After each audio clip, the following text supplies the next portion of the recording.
Hello, hey, what's going on, you guys? Welcome to the G-Hole Podcast. I'm Ray DeVito, and I have two very funny comedians with me.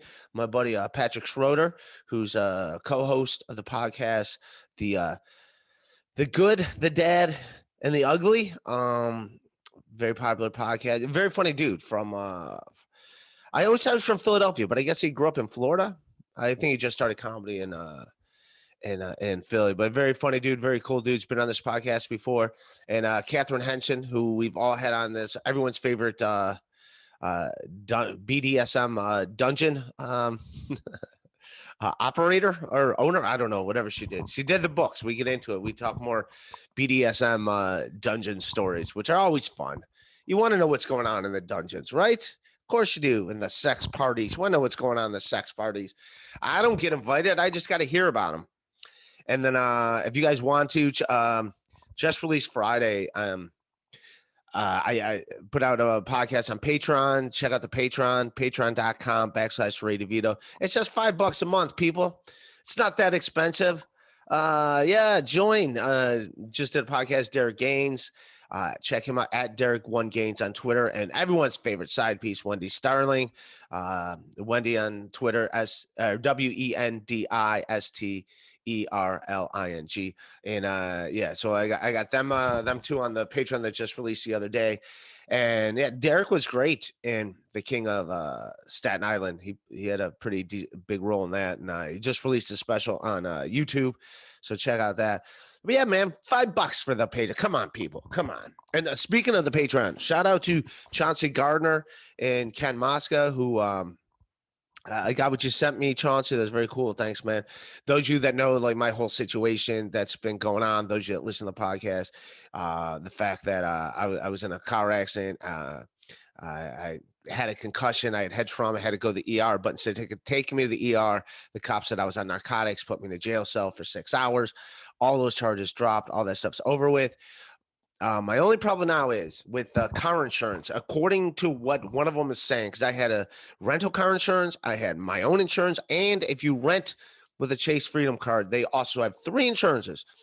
And some like little stupid loophole, it doesn't matter if you're convicted, just being charged with it. So if that's the case, people were talking to me, I can sue the police officer or whatever to which, yeah, they should not be allowed to arrest you for a bunch of things that are bullshit, and then you spend a small fortune to defend yourself. That is not cool. So I'm still looking into that, seeing what's going on with that. I hope the whole thing's over. I do not want, I can't hire another lawyer. I can't hire another. I just wasted all my money proving that I was innocent of something I didn't do. Like, I just spent a small fortune on that. So yes, everyone's mad at this Derek Chauvin, which he should be. And I think he's going to, we get into it here. I think he's going to be guilty. I think he's going to go to jail, which he should. Yeah, he murdered a guy. But yeah, I experienced firsthand. Cops can be dicks. Yeah, they can just arrest you for whatever the hell they want. And then it's up to you to spend a small fortune proving that it's all bullshit. And they have no accountability. Yeah, I just lose all that money. That guy just gets to go back to work. That's not fair. But these are happy times. We have a lot of fun on this. Check out Silk City Hot Sauce.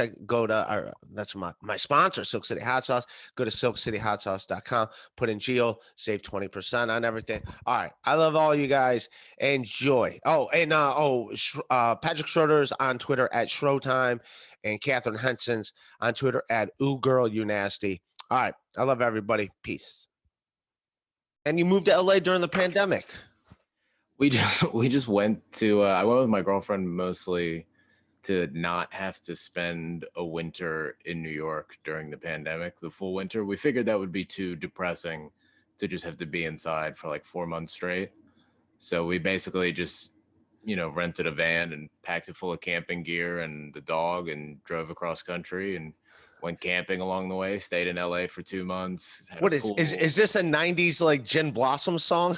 It was just load up the van. Got to take that. Of course you got it. I think that actually was like a Joshua Patterson song. What's the name of that song? Jesse paints a picture about yeah, and it's actually reminded. What was that? The song. Joshua Katterson, Jesse, is that exact song? Except I think it's the cat named Moses, not a dog, but same fucking But I mean, how much stuff have you wanted to do in your life and you're just like, I can't, I got a show this week, or I got stuff, like, you're just like, I never went on a vacation in my adult life because it was just like, no, I got stuff to do, I got to work, I got to do shows or something. And then there was just all this time where we clearly weren't going to have anything to do. I was like, yeah, fuck it. I've always wanted to do the drive from the East Coast to the West Coast. And I'd never actually been to California before. For real? Dude, I sadly have done that. I'm just going to send her a quick message being like, come log in. We've already started. But no, dude, I started as a road comic in Ohio. And like, so, I mean, I've made that like, I'm doing it again coming up because I'm shooting a special for Dry Barn in May. And I got a week in Omaha, a week in Little Rock, a week in Wichita, Denver. Just I'm doing that. So yeah, you sounded like you've never done it. Like that's been my entire shitty adult life is driving. But yeah, because like where I started in South Florida, you would drive, you would only pretty much do the East Coast. Those were like all the gigs everyone took, was like, because Florida's so big itself that you're just doing clubs in there, or like staying mostly to the South and the East Coast. I never thought about how being in Ohio, you really have both coasts at your disposal. You could drive in either direction. Yeah, all right, she's here. Yeah, no, that is what it. So was that your idea, her idea, or her idea? She's a traveler. I'm not at all. So I was just like, at first, of course, my answer was no, but then I was like, yeah, what the fuck? We got nothing else to do. What's up, Kathryn? Welcome. Hello. You look wonderful. Do you know Patrick Schroeder? Do we know each other? I like how you paused before answering that, because I wasn't sure either. So I was like, all right, now I'm glad the ball's in your court to definitively answer whether or not we know each other. Patrick's got way more hair than he did before. You look, no hair. You look familiar. You look like maybe you grew up or something since I last saw you. His hair grew out. That's for sure. Definitely. It's all the hair. The hair grew up for sure. But to let Patrick know, Kathryn's a comic who's stuck in England England or Ireland with her boyfriend. Husband. England. There you go. Her husband. They're stuck there. Patrick, for the pandemic, this is he went out to California with his girlfriend. They loaded up a van. They took the dog. And did you live in the van, or? No, we found like campsites all over the country. She had like a route mapped out, and would be calling ahead to like the park services, be like, hey, is there camping here? Is there camping here? So we would just find, that day we would find out where we were going to sleep that night, and then try to get there before the sun went down to set up camp and get a fire going. Also, way too cold in most of the country when we were doing. No, it is. Like, no, it really is cold. Like, and I hate camping, so I was like immediately like, you must really love this girl then. Yeah, apparently that's what I learned. Yeah, dude, like camping sucks. Like, you don't understand. Like, as a comic who like a lot of times like a condo, like you stay in, like the Funny Bones got a condo, but you got to like 1 or 2 days like where there's nowhere to stay. So like local comics like, hey, you can crash here and like crash on a couch. It's not comfortable. Mattresses are so underrated. Yeah. No, I never had gone camping before in my life. Like as a kid, never did it. I always thought it seemed stupid. And then probably the first night, like 2 hours into trying to sleep the first time, I was like, oh, I'm going to hate this the whole time. Like, this is never going to get good. I mean, yeah, I learned to live with it a little bit, but there were some nights it was just so fucking cold. I'm like, I can't believe this. We got to eventually on the way back, when we drove back, I did talk her into thermals. Well, did you get a lot of thermals? I did for the way back because I'm so naturally cheap that I just was like, no, I'll do layers. And then now you got to do a thermal. That's why I wear thermals, man. But yeah, on the way back, I got her to break down and get a couple of hotels if it was like raining or going to be in the 20s. I'm like, come on. Only if it's raining. If it's like truly miserable to be out there, you're like, please. Like there was like a stretch where this rain on our drive back, like once we got to Mississippi, there was just like a storm that went with us for like 3 days. So the first night we camped outside in the rain, but then our shit never got dry. So it was like, well, we can't camp in this again. It's still raining. we finally got like some shitty motel in the middle of nowhere, Maryland, where it was like us and a truck of very suspicious dudes hanging out. I'm like, all right, well, we might die here. So that's the trade-off. Yeah. We're not gonna be wet, but we might die. Well, some of those hotels, like you can find some, because like I've done where it's like if you get like 3 nights, it's like $25 a night. It's like almost cheaper than having an apartment in New York City. Like it's like it really is like $100 a week to live at some of these. Like, no, you could tell that people definitely live at this motel. Like, I feel like when we went to the front desk, we were just like annoying the person. Right. Like nobody actually goes like, oh, you want a towel? Yeah. I'm like, all right, I'm sorry for giving you money to stay here. You're right. It is my fault. Yeah. No, you don't understand how many like shit gigs I've did where it's like, do you have an iron? No, like you don't have an iron in this whole place, not one iron.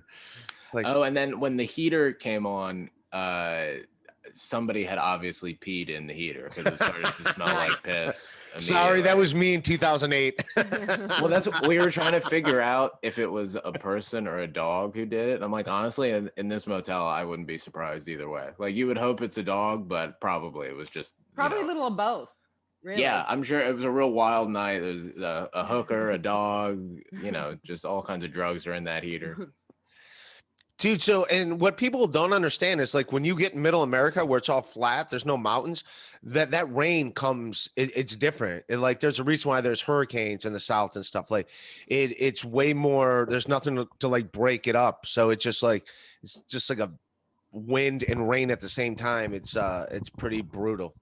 Well, it was funny because on our drive there, we were like very hopeful and excited. It was the beginning of the trip, and it was just like nice weather. I just hear that like, no, camping sucks.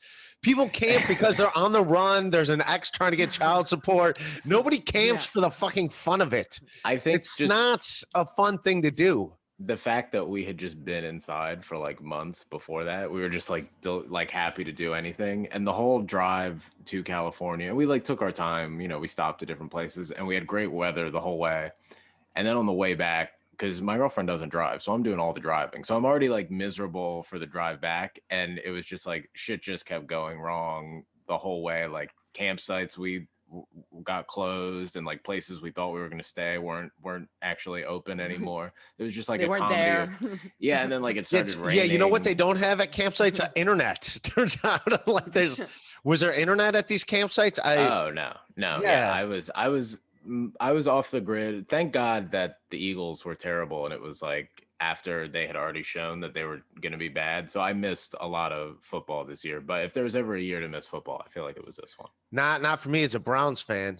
We finally didn't suck. It was that's how I knew. It's like this year is a total write-off. If the Browns are going to be making a playoff push, we just can't even count this. Our defense still sucks, but no, man. Chubb and Hunt. And we finally did something.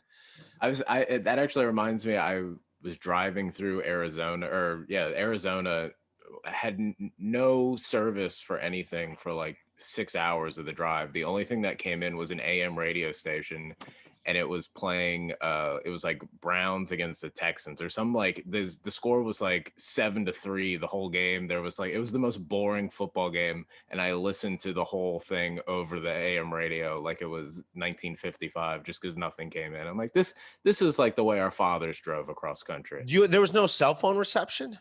No. And parts. I mean, also it could be that I have Sprint and they're just terrible. But first mistake. For huge parts of the drive, actually, when I got to California, I still didn't have service for like 5 days. I kept having to like turn my phone off and on, and it just wasn't working. Wow. I have Verizon's. I used to have Sprint. Verizon's way better than Sprint. I will say that. No, yeah, I am in my stand-up sometimes I have like a joke where I reference that I have Sprint, and people in the crowd just go, "Oh God!" Like it's just known you don't go anywhere near Sprint. Yeah. Not only that, when I use the phone, I would like my head would feel weird.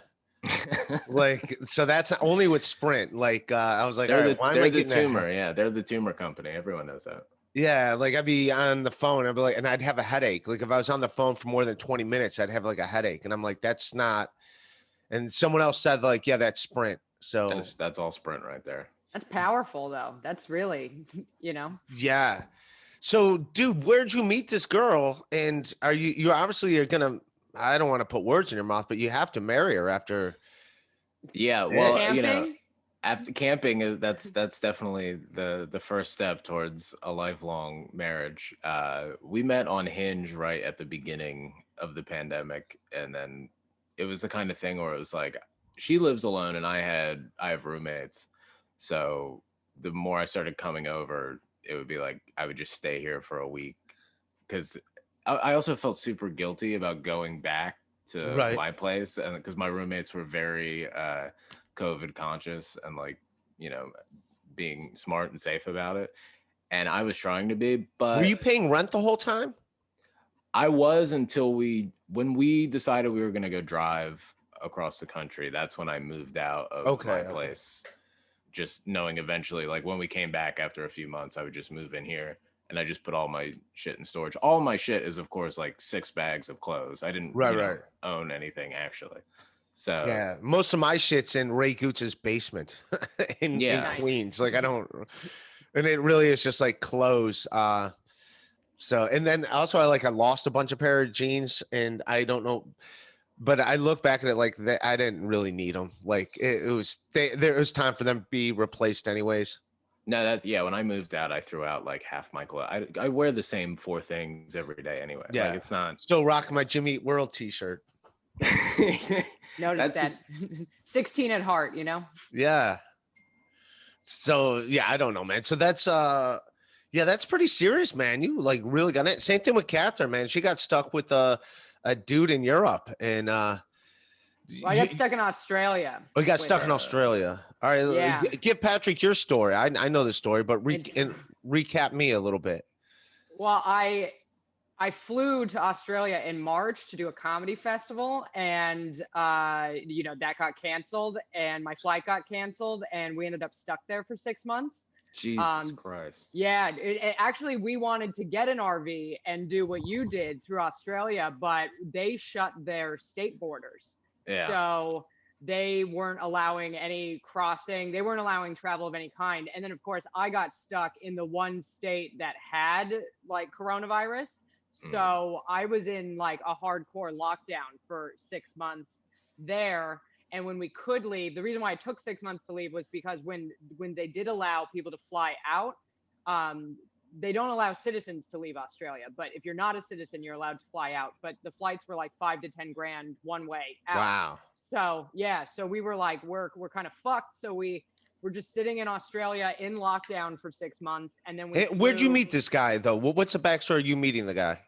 I met him at the Fringe in Edinburgh in 2019.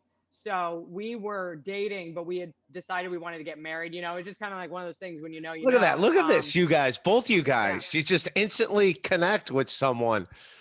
What was the weird? Were you guys were planning to get married before the pandemic? So I flew to London in January to kind of just see like how I'd be received, just because I did have like a good reception of my hour at the Fringe, and it's just like they seem to like me better over here than they did in America. So I was like, I'll just go to London, I'll see what's up. And then it turned out to be like really like promising. So we had met with an immigration attorney and discussed, getting married at the Fringe in 2020. We were going to do this whole like surprise thing during my show. I was going to cancel my show for the night, but tell that's called not having a closing bit. Yeah, no. Like, I don't have a closing bit. Can you just propose to me every night at the end of my set? Well, we thought it would be really funny because I was going to tell comics we were serving free booze at my venue, and then it was just going to be like, surprise, you're at our wedding.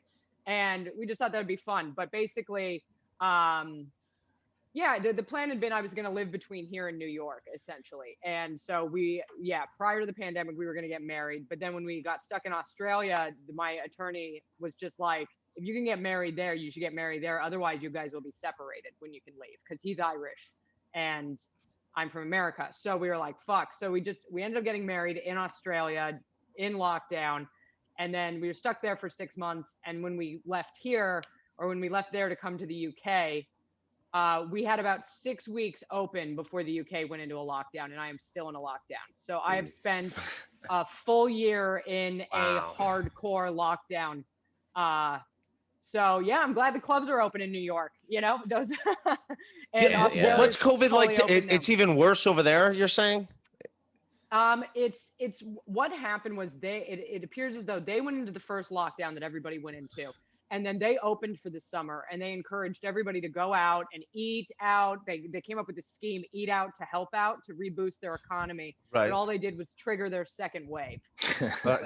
So it was like when we got here, everything was open. I had 6 weeks of performing, you know, and it was just like crazy. But then they just had to shut everything down, and now they are still closed. May 17th is the opening day. Wow. Jesus. So yeah, you're going to stay there then. You're not really going to come back to America then. Well, I ended up having to sell and trash everything in my New York apartment because I could no longer. I had to subsidize part of the rent because, you know, the rent's dropped there. So in order to keep somebody in my room, I had to pay part of the rent. But then when I lost work here, when the UK went into lockdown, I ended up having to sell all my shit and trash the rest, break my lease. And then funny enough, like the last guy renting my apartment just filed like a fraudulent claim with his bank, and Venmo has taken his December rent away from me. So I've just lost $1,000 like 2 weeks ago. Yeah. So it's like, so no, I'm probably not coming back. And I'm going to wait for this place to open and see what the fuck my life's going to be. But well, you look like you're in a nice place. Look like you have everything that you need around you. We moved into our own apartment in December. So for almost a year, we were kind of like not living anywhere. And I just got some of my stuff from New York 2 weeks ago.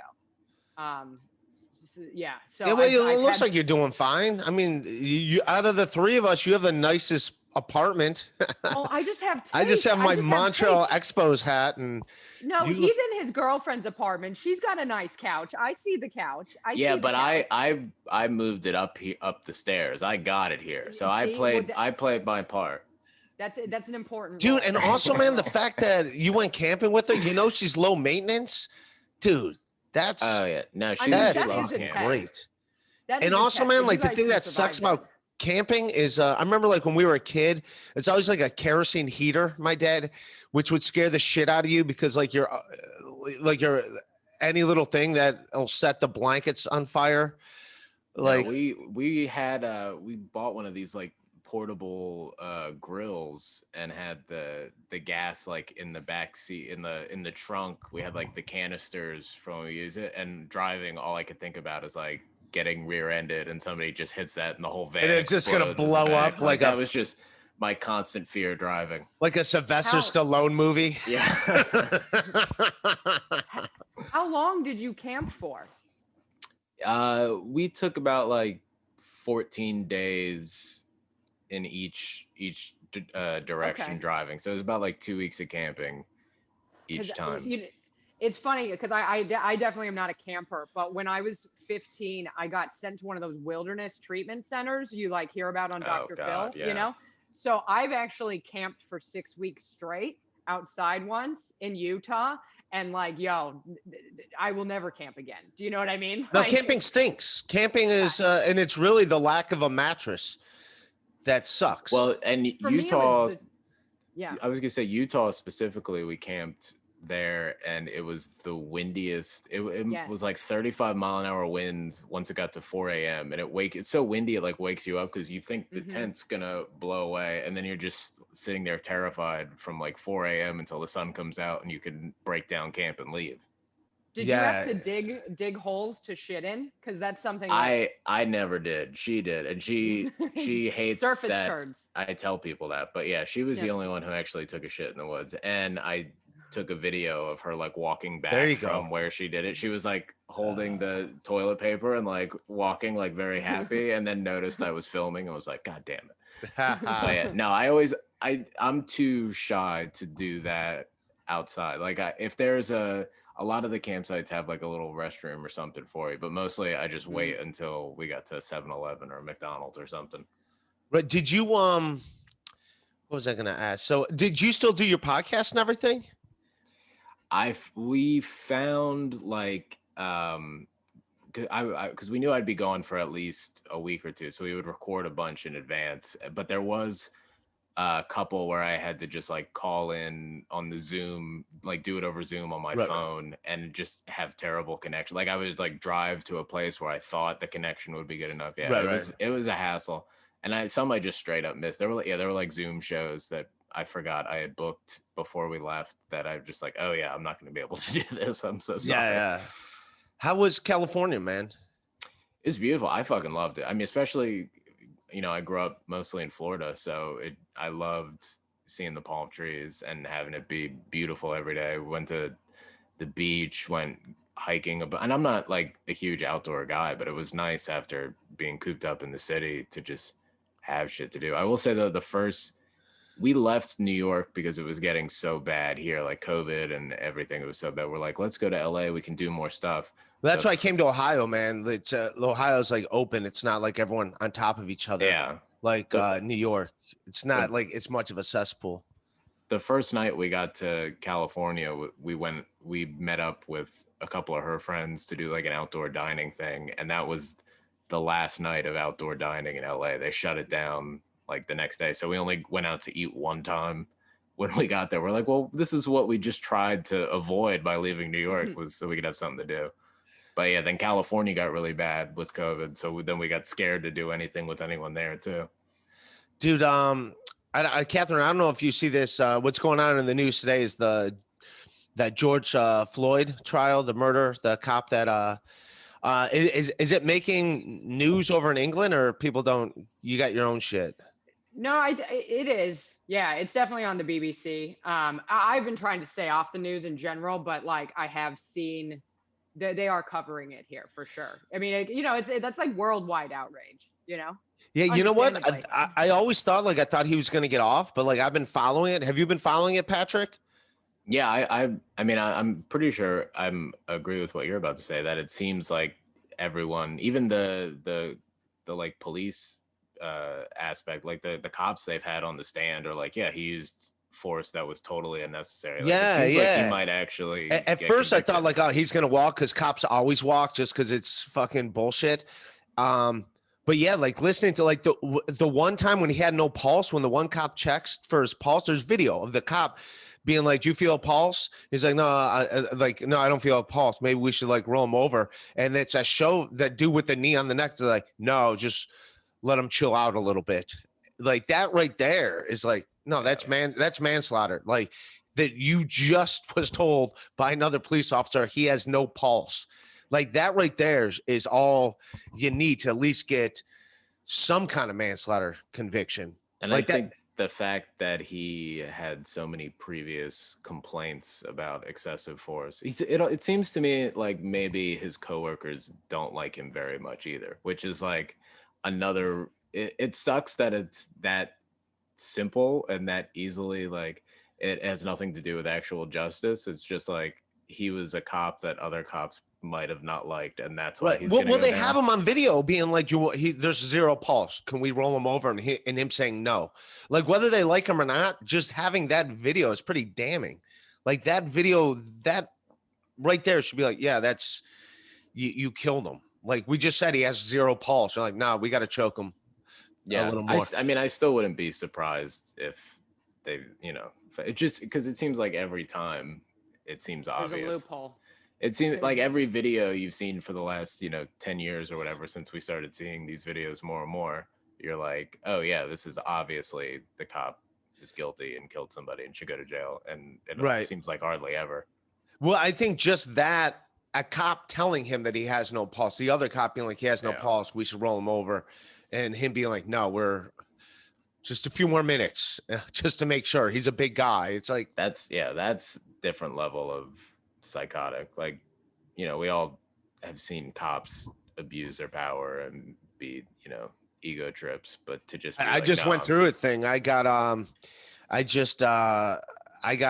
arrested by a cop in New Jersey after a car accident, and he said I was on narcotics, and because during the day I would deliver medication for a pharmacy, and there was medications in my car that I if I didn't deliver them, I'd take them back to the pharmacy in the morning. So he said I was on narcotics, and the big thing, that was the only thing I was scared about.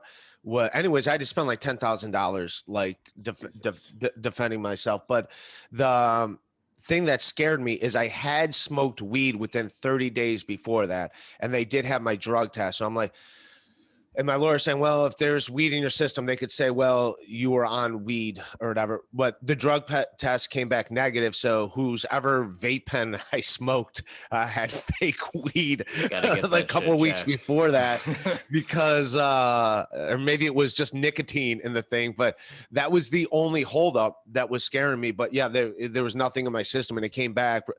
But the cop's not held accountable. How do I get my money back? Yeah, that whole thing ended up costing me like about $15,000. Everything, zero out of 5 charges. 5 charges drop, nothing.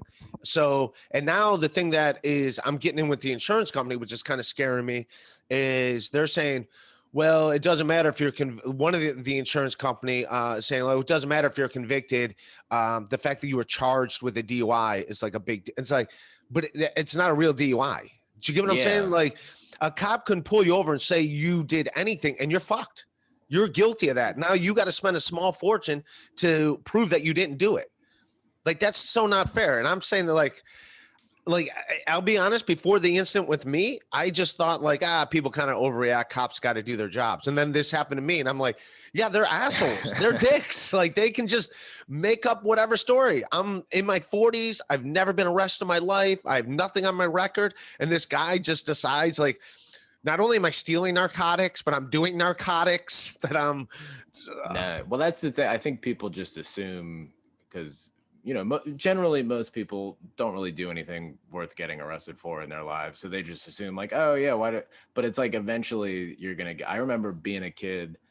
I was probably like 10, 11 years old, and cops came and knocked on the door at my dad's house at like 3 a.m. and accused me of setting fires in the neighborhood, because some other kids had been setting fires, I guess. And some neighbor thought it was me because he just knew I lived in the neighborhood. So these cops came to the door and just accused me, and we're just like, sir, so you know your son has been setting fire in the neighborhood. And I was like, what the fuck? Like, no, I'm not. That's not me. And the cop was like, young man, you can only hurt yourself, right? Like, he was like getting aggressive with me.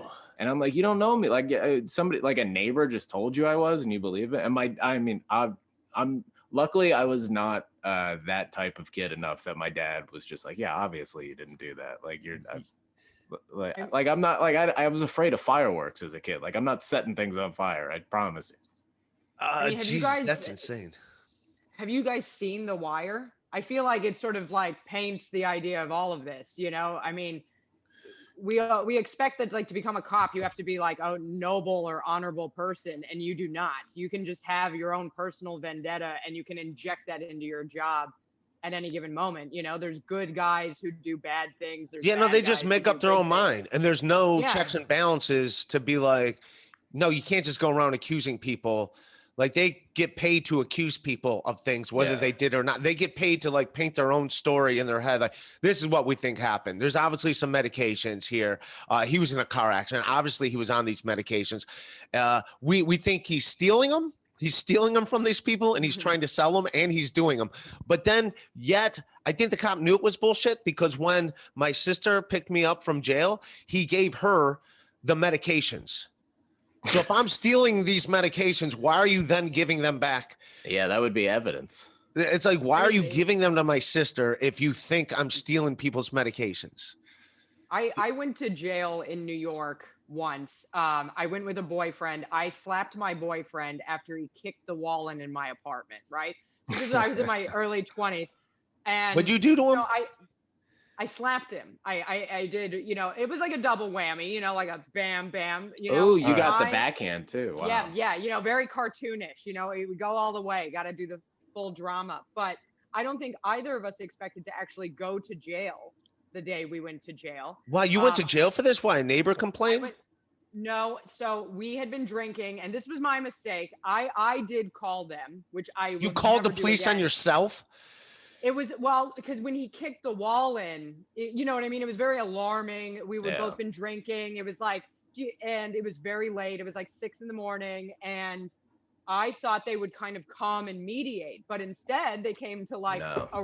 he wanted to press charges against me. And when I mentioned that he kicked the wall in, they then were like, well, you're going to jail for criminal mischief, right? To him. And all you did is cost yourself $5,000 for no reason. Well, it ended up being crazy. We went to jail we spent all day in jail. I went to night court, and how this was handled. Was Harry Anderson there? I don't know. I think I just think of that stupid 80s sitcom, which I liked the show when I was a kid. There. Yeah. All the hits were there. But, you know, I was appointed an attorney who basically was like, neither of you can return to the apartment. And I had a dog, and like this apartment's in my name. And I was like, well, what do you mean I can't return to the apartment? They're like, once you guys have your next court date, you can go back. And I'm like, well, when is that? And they're like, in 3 months. And I'm like, I don't understand.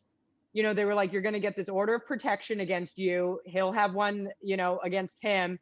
And you can't speak to each other. You can't have third-party communication. You can't return to the apartment. And so now I'm like, this is fucking serious. So I say to my lawyer, well, the apartment's in my name only. I'm the only one on the lease. I have a dog. And when we went to court, this is literally how this was handled. My lawyer was like, do not say anything. And she said, Judge, you know, the apartment is hers. She's the only one on the lease. He has no right to the apartment. She has a dog there. And then the judge was like, has he been arraigned? And they like ruffled through some paperwork, and they were like, no. And the judge was like, if she beats him home, the apartment's hers. And that is how this was handled in court. So when I ran out of that courtroom, and I like said to the cop, I was like, which way is the subway? This was in downtown Brooklyn, you know, like off J Street. And he was like, what did you do? You know? And I was like, I slapped my boyfriend. And he was like, did he deserve it? And I'm like, I'm in jail. Like, I'm like trying to go home. Like, what do you mean? Like, yeah, he did. But like, this is like such a problem. And they ended up rescheduling that court date twice. And, you know, the charges were dismissed and sealed, you know, whatever that means. But it was like absolutely insane, just the rigmarole for something that really should have been like two kids who fucked up. You know, neither of us had been to jail before, nothing, you know, no arrest, nothing. But it really like fucked everything up for a while. It was insane and was handled in such a like blasé way. Yeah. How much it cost you overall? I mean, nothing. I had this court appointed attorney. I mean, I guess it cost me days that I had to take off work, but I didn't have to. So you were going back to the apartment? I got to go back to the apartment because they said if I beat him home. So, but he was not allowed to speak to me. He was not allowed to return. Of course, we did break the law, but they basically were like, if we find out you are talking or living together, like you're in contempt of court, you'll both go to Rikers immediately. And we were just like, what the fuck? Insane. I mean, I was like 22, you know? Right. So I'm like, what? And they actually sent 2 police officers from the domestic violence unit like 2 days later. So, you know, of course this has happened. I'm all fucked up because I don't want to tell anybody this has happened. My mom knows, but I'm just like real depressed about it. And then we get this buzz at the door one morning. And he was like busy sanding the wall, trying to repair it. And I like come out of the bed because I'm like, you know, and he's like, no, don't worry. It's just the mailman. And he leaves the apartment with like this face mask on, kind of like, you know, the ones we're all wearing now.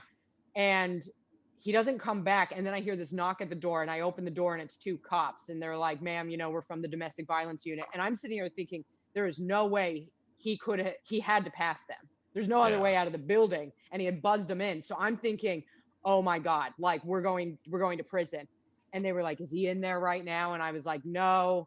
They were like, ma'am, because he wasn't, you know? And then and they were like, ma'am, I'd be like, we should go down to the coffee shop and talk about this. We definitely should not do this in my apartment. Would you like lunch? He's definitely not here, but we should definitely go somewhere else. Yeah, well, and it was crazy because was there cell phones? Did you have a cell phone? Could you text them and be like, don't come back for half an hour? He had to pass them. Yeah. He had to pass them. So I'm just. But they don't know what he looks like. They're not.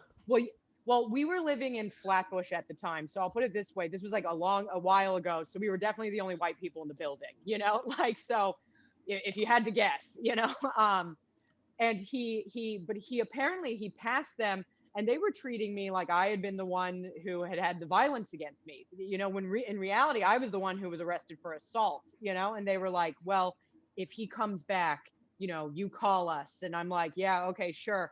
And I ended up messaging him on Words with Friends because the messages disappear. Oh, And I was that's so, a good I was, timestamp of when this happened. yeah. And I hit up his MySpace account, sent him a MySpace message. Friendster. I posted on his wall on his MySpace. But what ended up happening was he had buzzed them in and he passed them on the stairwell, but he had that mask on and there was all this construction going on outside of our building. So they were like, wow, there's a lot of work out there. And he was just like, yep, because they thought he was one of the construction workers because he had been sanding our kitchen. And that was the only way this like worked out. And I just was sick for like months about everything. I mean, it was just like a fucking train wreck over like 2 kids being drunk and acting dumb, really. Yeah. Is this when you worked at the dungeon? No, this was long before that. She worked at a BDSM dungeon, Patrick. Oh, yeah. I was the manager. I was the manager. Then she got paid to slap dudes. No. I didn't slap anybody. I just filed all the paperwork and took the appointments. There's a lot of paperwork involved in the BDSM community. You'd be surprised. You're gonna stomp on these balls at this time. Let me write it down. Yes. Get this in writing. Yeah. Totally though. Dude, someone was on this podcast that was telling a story about you at the dungeon about someone that would order a bunch of cakes and have people pee in his cakes. Yeah, huh. It was very specific. Magnolia cakes. He had like something against Magnolia. I don't know, but he'd order like 3 cakes and like they'd spit in one, piss in one, and shit in one, and he'd like mix it all up and eat it. Oh my God. Yeah, he'd eat 3 cakes. There's no reason to. He'd take bites. I don't know if he took the rest home or what. Leftovers. I mean, I don't know. Yeah, that's probably not going to keep very well. Well, if you freeze it, it's like wedding cake. You know how people do that on the special day? They freeze a piece and they have. He would eat it though. He would really eat it. Yeah. Like I'm like that. I'm. If you want to have somebody shit on your chest, I'll allow that. That's I got no problem. But when you're actually like eating it, I can't. You've gone too far. I just can't. To me, like that's just a step I can't take. Yeah, it's not for me. I like someone like, and I've had her on this podcast, Kelly Provocateur, who's a dominatrix, and I've seen some of her videos. And I'm into whatever. I don't like when there's pain. But if a woman wants to playfully slap, whatever, fucking go ahead, dude, do what you want. But when they start spitting and peeing in the mouth, that's when I'm like, all right. Like, if you have to spit on me, go ahead and not in my mouth. Do you get what I'm saying? The second it gets in the mouth, it's like, all right, what are we doing? We are adults here. Are you guys fine with people? Are you fine with people spitting in your mouth? Either one of you? He doesn't. Yeah. That's a no from Patrick. It's not. Yeah. That's not one of my things. No, I don't like. I don't need all this aggression. I don't need. It doesn't have to be like. For me, I've only ever dated women who were into that. Like I don't know. I've never been about that like aggro set. Like I had a girlfriend once who like. What does aggro mean? Pretend like I'm an idiot and I don't know. Or I just know the like, word. Just like when you see like sex, I guess like porn sex, where it's like everyone's angry at each other for some reason, and you're just like fucking as hard as possible. Like I don't have I get sweaty too quickly. I'm not. Me too. It's just like, can't we just like have like maybe a little nice eye contact? We'll start out a little slow. We don't have to be like pulling hair and choking. It's like consensual and loving. I thought the way sex is supposed to be, like right? Isn't that it's not supposed to be this like race to who can have the angriest come first. Like look how angry it is. It's just I mean. I will say this, so Patrick, I don't know, like you being a sweater, this is what a dummy I am. Like all my buddies would be like, oh, you have sex, you got to get her wet. I didn't exactly know what get her wet meant. And I'm like, yeah, I get her wet. Like I like a dummy when I was like 19. I was like, I thought it meant you just had to sweat a lot. And I'm like, yeah, she complains I get her too wet. And I like a dummy. It wasn't until like I was 25 did I realize like, oh, it's a different kind of wet. It's like, no, that wet, I'm not really getting her. The That's other hilarious. Wet. Yeah. But I really thought for like a year that's what get her wet meant. It's like you got to break a sweat. None of us, I mean, to this day, I'm not really sure where women are peeing out of. Like, I know it's been I spent the first 20 years thinking it was from the butt, but apparently that's not true. Kathryn doesn't even know where she's peeing from. She just knows something comes out. Yeah. She's like, I don't know. I'm not a doctor. I'm not a doctor. I just managed a BDSM dungeon, you know? That's your first day at medical school. So where do women really pee from? That's I'm just in class with a mustache with my hand raised. Like, I just have one question and then I'm gonna leave. No, I hear, like, I don't know. I'm not the brightest. I'll admit that. Kathryn, what's the angriest sex you get into, or what is your sexual thing? By the way, I do like when a woman takes control, just because, like, as a dude, I don't think I'm like the greatest at. So I like it when she'll take control a little bit, like whatever it is, to like lead the, like, all right, it's good. Like, it takes, especially when you're a younger dude, like when I was in my 20s, just because, like, I'm just doing what I saw in movies, thinking that I know I'm going to put the penis in there, and but like letting her take control, I kind of like that because it kind of takes me off. It's like you're the passenger in a car, like she's doing the driving. Does that make sense? Yeah, I mean, you go. I was going to say, it just reminds me of Susan Sarandon and Bull Durham. You know, you need like a confident older gal to teach you a few tricks of the trade when you're coming up. Yeah. So that's a hell of a reference. That's like my go-to who I was attracted to in my formative years. Yeah, was that one of the first movies that you saw a thing in? Like, because I have a couple of those movies. No, yeah. When I was like 13, I definitely wanted to, like, I didn't know I wanted to have sex or what that meant probably, but I knew I wanted Susan Sarandon to be a part of it. Yeah. Yeah, that is true too, man. Because, like, yeah, when you're younger, like you just know you're attracted to like a girl. You don't know why or what you would do if she was around, but you're just like, something about her I like. Like, you don't know what's going on. Yeah, I remember when I was a kid and I would watch wrestling and they would have the female wrestlers come on. I would be like, I don't know why this is different, but it is. Like, what's going on here? Like, I would start to feel shame. Like, if my mom was coming in the room, I would change the channel for some reason. I'm like, why did I know to do that? You're probably too young, but there was a show called Glow, the Gorgeous Ladies of Wrestling. And it was like a comedy thing. And it was just all women wrestlers. And it was, I really like that show.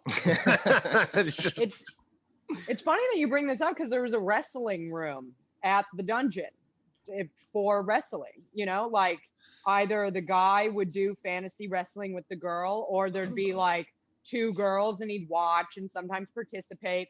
And it was always, I mean, managing that type of establishment. Like, I like how you're the manager, like you're like Captain Lou Albano coming in. You got like your hair in a little rubber band, like how he had it for his beard. No, it's true. Like it takes a lot of work. I mean, to make a place like that run, and like you're having to sort of mitigate. She's doing the paperwork again. She's doing the paperwork. It's true. Credits on the right, debits on the left. Well, there was a guy that came in and he got a little too rough in the fantasy wrestling, and then one of the other girls that he had tipped in was mad because he wouldn't let her referee, you know, and I had to like deal, like, you know, and you're dealing with those kinds of complaints, right? Like because you have to make sure the customer's getting what they want, but you're also like, I understand, like, you know, Patricia wants to referee today, or I guess, you know, nobody's named Patricia there, but you get the point.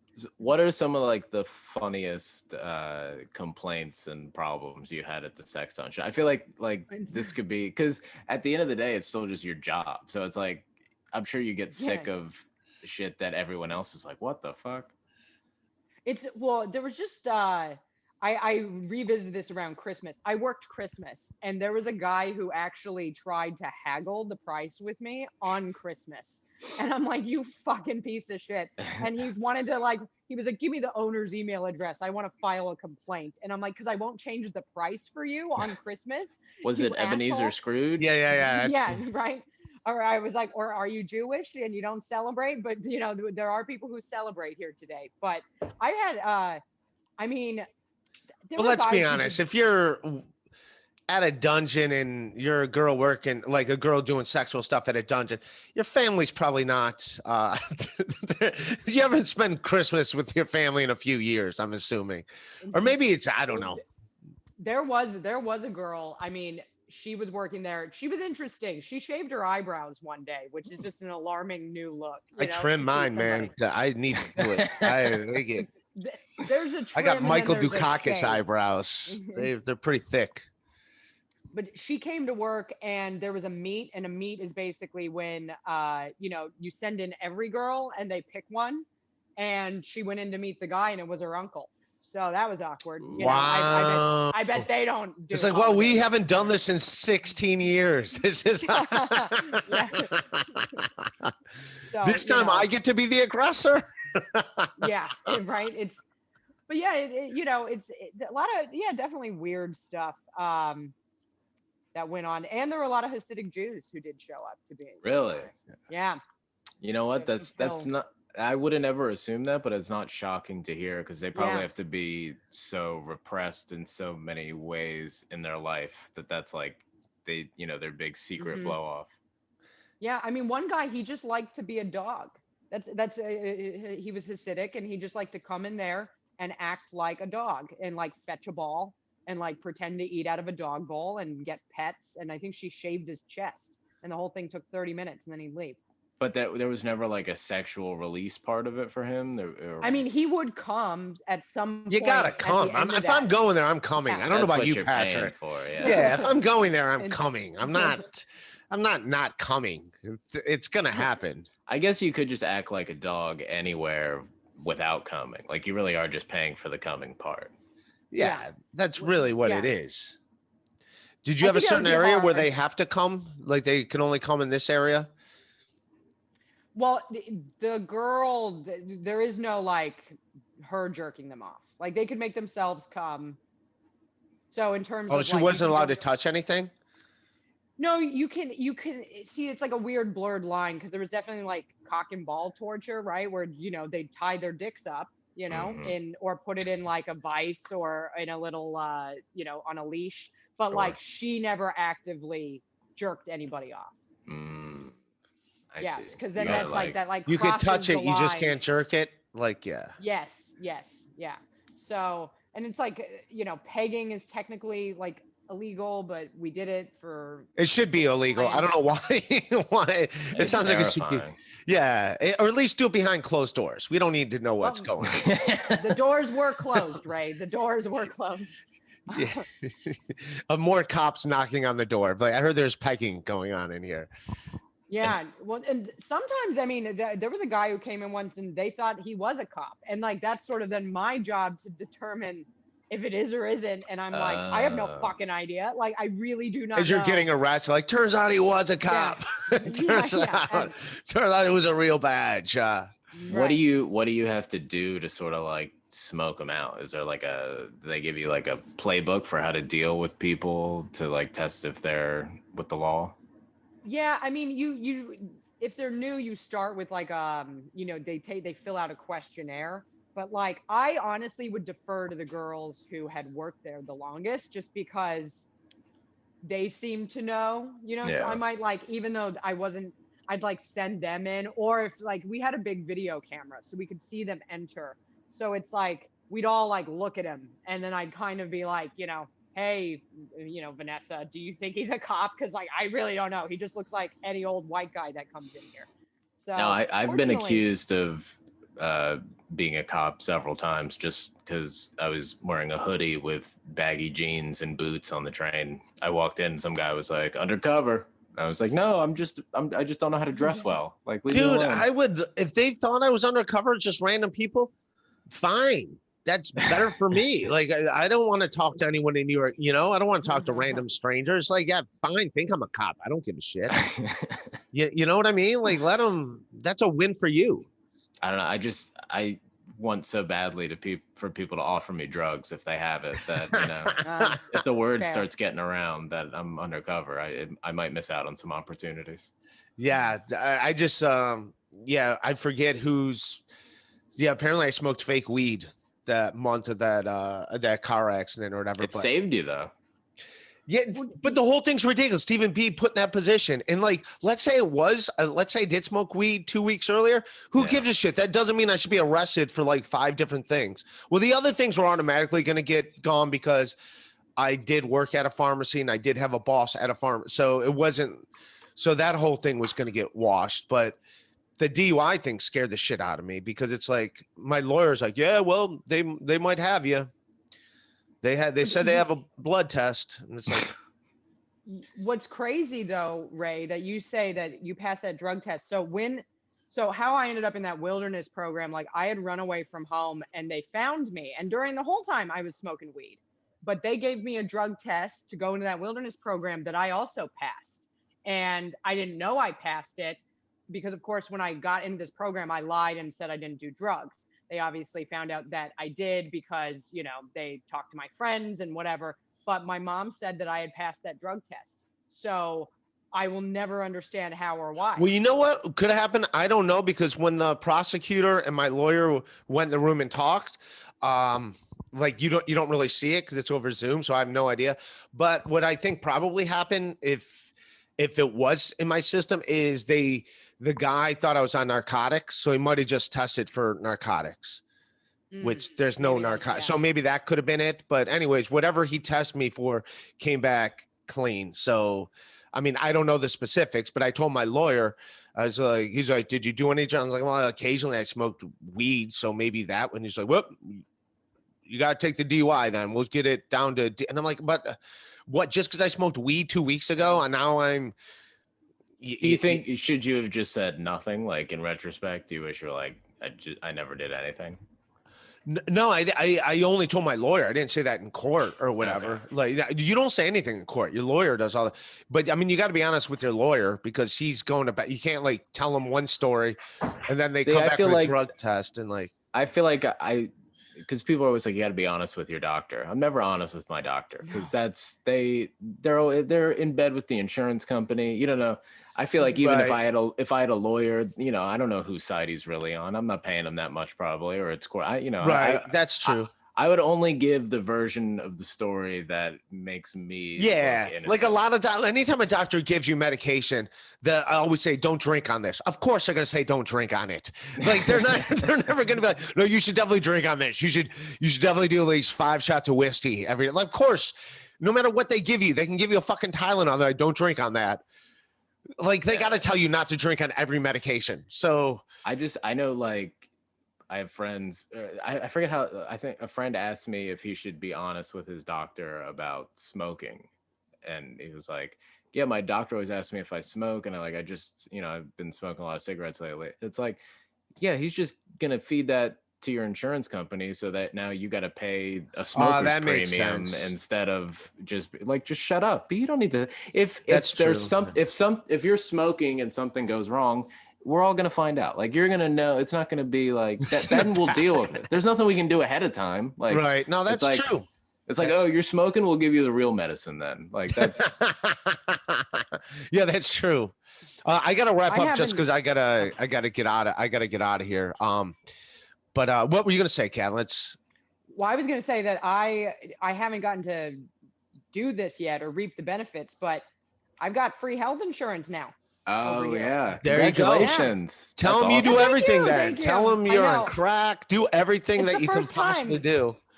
Yeah, first time I don't have to lie, because you know every time I've gone to the doctor I've lied. You know, like there's always that like box about smoking, but then there's the box about other drugs. You know, and it's like how often do you do cocaine, and it's like. You know, and how often do you smoke weed? Only when I do cocaine. So it's just like now I don't have to do that dance anymore. It's just like it's all me, baby.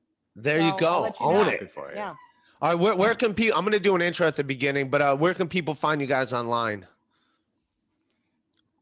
Patrick, go. You were here first. Yeah, Patrick, you go first, and you, Kathryn. You guys can find me everywhere on Twitter, on Instagram at Schroetime, SCHRO time, and check out my podcast, The Good, the Dad, and the Ugly. We're on Patreon. Go give us some money. Thank you, guys. All right. Nice. Kathryn. And you can find me at You Girl You Nasty. That's spelled EWGIRLYOU Nasty. That was going to be my handle, and you took it. I know. I was there first. Sorry, buddy. Sorry. And I got a couple podcasts. One's called Everyone's Doing Better Than Me, which is just a fact now in my life, and This American Irish Life. So you can check those out. All right. Thank you, guys. Thanks for hanging, you guys. Thank you for having me. Appreciate it, bud. Good seeing you. Good seeing you guys. Peace.